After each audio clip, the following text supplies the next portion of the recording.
안녕하세요. 노국공주의 버찌와 살구입니다. 오늘 저희가 아는 척 해볼 작가는 러시아의 포스트 모더니즘을 이끈 대표적 작가 류드밀라 페트루첵스카야입니다. 페트루첵스카야는 현대 러시아의 대표적 작가를 넘어서 이제는 고전이 된 작가입니다.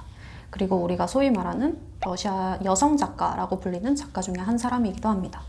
그는 그간 러시아 문학에서 주인공이 되지 못했던 소외된 이들, 영웅적이지 않은 지극히 평범한 사람들의 이야기를 대담하고 파격적인 글쓰기로 쓴 작가입니다. 보통 페트루첵스카야의 글쓰기를 하이퍼 리얼리즘이라고 표현을 하긴 하는데 사실 세세한 사실주의로 묘사되기에는 굉장히 독창적인 어떤 스타일이 있어요. 살구는 페트루첵스카야의 소설을 어떻게 읽었나요?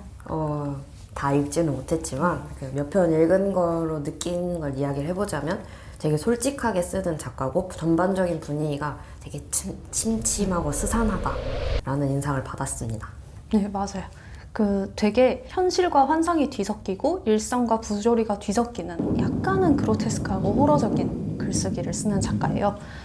국내에 번역된 페트루첵스카야의 책으로는 2014년에 시공사에서 나온 이웃의 아이를 죽이고 싶었던 여자가 살았네 라는 책이 있는데 지금은 절판됐지만 중고 도서로는 여전히 팔리고 있는 것 같고 최근에 2020년 문학동네에서 시간은 밤이라는 책이 번역된 바 있습니다. 이어서는 페트루첵스카야의 생애에 대해서 간략히 말씀드리도록 하겠습니다. 먼저 페트루첵스카야는 1938년 모스크바에서 태어났는데요. 그녀의 집안은 굉장한 인문학도 집안이었어요. 그러니까 외할아버지는 사회언어학자였고 아버지 같은 경우에는 막스 레닌주의를 공부하는 철학자였습니다. 여기까지만 보면 되게 행복할 것 같지만 실제 삶을 들여다보면 그렇게 유년기가 행복하지는 않았는데요. 태어난 지 얼마 안 돼서 2차 대전을 겪게 되는데 이때 대학생이었던 아버지가 대학생이고 태어난 지 얼마 안 된 딸을 두고 떠나버려요. 그래서 페트루첵스카야는 이제 외가 사람들, 외할머니 그리고 뭐 이모랑 같이 피란을 가게 됩니다. 근데 그 과정에서 어머니가 보육원에 맡기게 되고 전쟁이 끝나고 나서야 페트루첵스카야는 가족들의 폼으로 돌아올 수 있게 되었습니다. 이것으로 이제 좀 슬픈 일이 끝나는 건 아니었고요. 그 이후에 사회언어학자였던 외할아버지가 숙청 대상이 되면서 일자리를 다 잃게 되세요. 그래서 이제 외할아버지가 정신 이상 증세를 겪게 되었고 이제 집안에는 할아버지가 그렇게 중얼거리는 소리가 엄청 가득 차게 되었다고 회고를 했거든요. 그래서 페트루첵스카야는 자신의 어린 시절을 지옥에 비유하기도 했고 그래서 자신이 이제 피난처로 삼은 것은 학교 끝나고 갈 수 있었던 도서관이었다라고 이야기를 했습니다. 이후 성인이 되어서 1961년 페트루첵스카야는 모스크바 대학 언론학부를 졸업합니다. 그리고 이후 기자가 돼서 잡지사, 라디오 방송국 등을 옮겨 다니기 시작해요. 첫 소설은 첫 아이를 낳고 난 이후에 쓰기 시작했다고 합니다. 근데 페트루첵스카야는 이 직장에서 우리가 보통 막 중요한 인물이라고 하지 않는 오히려 평범한 인물들, 이 삶에서 마주하게 되는 평범한 사람들의 이야기를 수집을 했는데 되게 밝은 사회상을 보여줘야 됐었는데 페트루첵스카야가 그에 부응하지 않자 직장을 거의 쫓겨나다시피 계속 옮겨 다녀야 했다고 말을 해요. 그리고 당연히 그의 소설들 역시 편찬이 출간이 안 됩니다.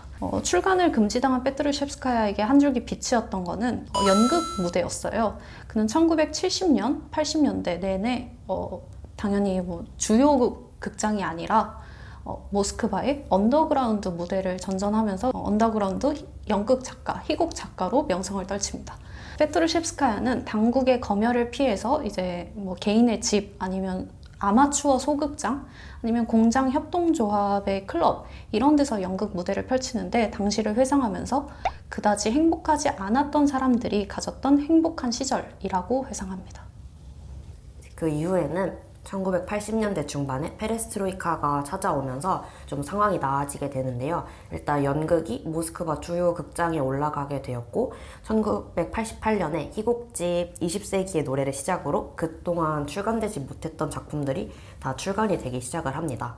1991년 푸시킨 문학상을 시작으로 러시아 트라이엄프 선정 작가상, 그 다음 고골 문학상 등 러시아의 주요 작가상들을 문학상들을 받으면서 이제 러시아 문학의 고전으로 자리 잡게 되었습니다. 페트루첵스카야의 작품 세계와 당대 문학사적 배경에 대해서 이제 말해 보도록 하겠습니다. 먼저 설명드릴 것은 주인공의 모습인데요. 페트루셰프스카야 소설 속 주인공들은 좀 소외되고 버려진 모습을 한 경우가 많습니다. 그러다 보니 이 인물들이 살고 있는 곳도 코뮤날가라던가 빈민가라던가 조금은 이렇게 상황이 좋지 않은 곳에 살고 있는 주인공들의 모습을 많이 보여주고 있습니다. 그래서 이러한 인물들이 살고 있는 공간을 체르누아라는 말로 표현하기도 하는데요. 굉장히 어둡고 침침한 현실 공간이라고 이해를 하시면 될 것 같아요. 네, 이곳에서의 삶은 공식적인 세상에서는 재현될 수 없고 예외적인 존재들의 삶의 공간이라고 생각을 하시면 될 것 같습니다.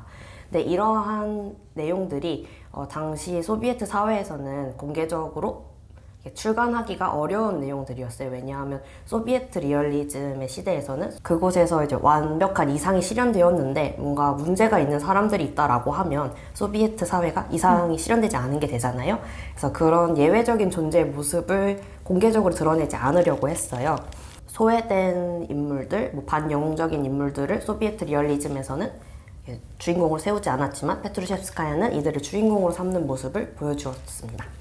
페트루셰프스카야 인물들이 뭐 홈리스, 알코올 중독자, 아니면 정신병자, 살인자 이러한 인물들까지 주인공으로 세우는데 이런 인물들 중에서도 유독 눈에 띄는 거는 페트루셰프스카야의 소설에 많은 경우 남성 인물들이 굉장히 남성성이 제거된 채 중심에 나서지 않아요. 되게 주변적인 인물로 머물러 있고 오히려 소설에서 주가 되는 거는 여성 인물들이라고 할 수 있어요. 페트루셰프스카야의 소설에 있어서 뭐 여성의 형상, 어머니의 형상 이런 거를 두고 굉장히 많은 연구가 이루어지는데 가장 먼저 눈에 띄는 점은 이 여성들 아니면 이 어머니들이 대부분 우리가 보통 지금까지 러시아 문학에서 봤던 되게 이상적이고 온화한 이런 이상화된 여성상이 아니라 되게 어떻게 보면 조금 포악해요. 그러니까 광기에 사로잡히기도 하고 포악하기도 하고 약간은 생활의 더러운 모습을 보여주기도 하고 굉장히 억척스러운 모습을 보여줍니다. 이렇게 페트루셰프스카야는 이제 2차 대전이 끝난 후 남성의 비율이 굉장히 줄어든 시점에 소비에트 여성들이 생활 전선에 나오기도 하면서 어머니의 역할을 부여받고 노동자의 역할을 부여받는 이런 이중부담의 시대에서 여성들이 어떠한 삶을 살아야 했는지를 굉장히 리얼리즘적으로 잘 묘사를 하고 있습니다. 그동안 러시아 문학에서 긍정적으로 그려졌던 여성 인물들을 한번 살펴볼 건데요. 일단은 유명한 안나 카레니나의 안나부터 이야기를 해볼게요. 이 인물을 막 긍정적으로 평가를 그 작품 속에서 받는 인물은 아니었지만 그 안나가 왜 작품 속에서 긍정적으로 평가를 받지 못했는가를 따져보면 안나는 불륜을 저지르고 가정을 파괴하는 데 일조를 하고 그리고 애도 막 안 돌보고 그런 모습을 보여주잖아요. 그러니까 자기에게 부여된 그런 의무들을 벗어 던지는 모습을 보여주고 그게 비난의 대상이 그쵸, 되는 근거가 되는 인물인데요. 반대로 긍정적인 평가를 받는 인물들을 한번 이야기를 해보면 예브게니 오네긴의 타치아나 그리고 전쟁과 평화의 나타샤 이런 인물들이 있어요. 그러니까 타티아나 같은 경우에는 이제 오네긴을 사랑했지만 이제 결혼을 하고 나서 오네긴이 자기를 찾아와서 이제 구애를 하는데도 그걸 뿌리치고 본인의 가정에 충실하려는 모습을 보여주고 그 외에도 이제 정신적으로 성장하는 모습을 많이 보여주는 인물이에요. 그런 모습들이 좋은 평가를 받는다는 걸 보면은 러시아 문학에서 여성 인물이 좋은 평가를 받는 거는 이제 남성 인물한테 뭔가 힘을 주고 북돋아주고 그리고 가정을 지켜내는 데에 방점이 찍혀 있다고 볼 수 있습니다. 이런 인물들처럼 지금 뭐 다른 문학에서도 그렇지만 러시아 문학에서는 특히나 이게 기존의 문학에서 형상화되는 여성들이 성녀 아니면 창녀의 구도 아니면은 이렇게 굉장히 가정적이고 순수하게 여성적인 인물 대 굉장히 파괴적인 모습 대표적으로 까라마초프가의 형제들에 있는 그루시엔카 같은 모습 이렇게 굉장히 극단적인 모습으로 형상화가 되는데 현실에 있는 여성들을 실제로 이렇게 그려냈다기보다는 다 남성 작가들이 어느 정도 되게 관념화된 신비적인 존재로서 여성이라면 이런 이미지겠지 이렇게 창조해낸 것들이 대다수였어요. 그런 시점에 이제 페트루셰프스카야로 대표되는 80년대 이후에 등장한 여성 작가들은 아니다. 이런 것들은 모두 관념화된 여성들이다. 우리는 실제 여성, 이게 남성 작가들에 의해서 타자화되는 게 아니라 우리가 직접 여성들을 등장시키겠다라고 하면서 작품들을 씁니다. 페트루셰프스카야의 이 소설들도 그런 결에서 보시면 될 것 같아요. 특히나 페트루셰프스카야는 굉장히 실험적이고 그로테스크한 문체들을 많이 쓰는데 굉장히 충격적인 문학적인 기법들을 쓰면서 이러한 여성들을 등장을 시킵니다.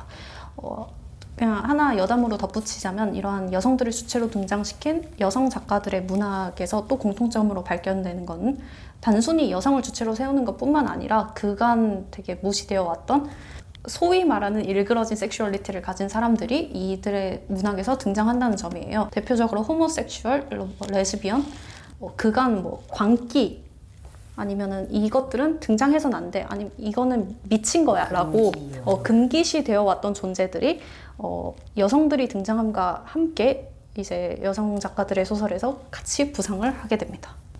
그렇다고 페트루셰프스카야의 소설이 단순히 불행한 여성들, 불행한 타자들을 전시하고 그들의 불행을 전시하는 데서만 그치는 것은 아닙니다.